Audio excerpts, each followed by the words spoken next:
komt naar Brandsma voor zijn vierde poging. Insprong lijkt nu beter te gaan, lijkt nu zeker beter te gaan. En dan komt hij uiteindelijk toch die verre sprong. Ja, kijk eens aan. Zet hier waarschijnlijk de eerste 20 meter neer. Tot 18,19 meter.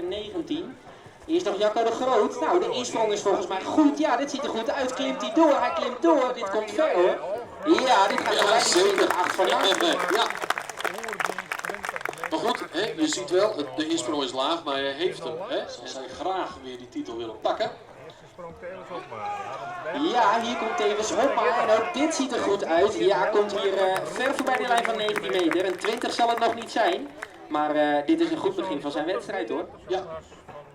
Hier gaan we kijken naar Thomas van Midden en krijgt hij een beetje recht, want dan gaat het altijd ver en dat krijgt hij zeker. Hij lijkt verder te gaan dan die 2041 van Jaco de Groot.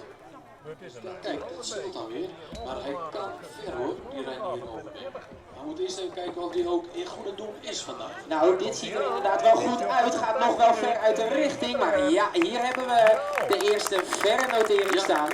Want bijna tot 18 meter. Ja, het gaat ietsjes uit de richting, dus het zal net geen punt binnenhalen, dan staat er echt iets op het spel en dat is hier natuurlijk minder het geval. Maar het vooral, insprong is weer goed. Moet je doorkomen, maar het kan ook flink doorkomen. Ook de laatste slag. Ja, ik denk, praat even door, zoals jij dat zei. Zo van dat zij dat nodig heeft. Ja, inderdaad. En dat doet ze. Al 17:44 te springen in de jaarsveld, een persoonlijk record. Hij kan het zeker. Dan moet hij het wat recht houden. En wat gaat hij nu doen? Hij houdt hem aardig recht. En dat zo. En dat verbaast me eigenlijk nog wel een beetje. Ja, niet dat hij dat niet kan, maar hij klopt zo aan die ene kant. En ik denk, nou die stak gaat gewoon straks ook voor hem naar links toe.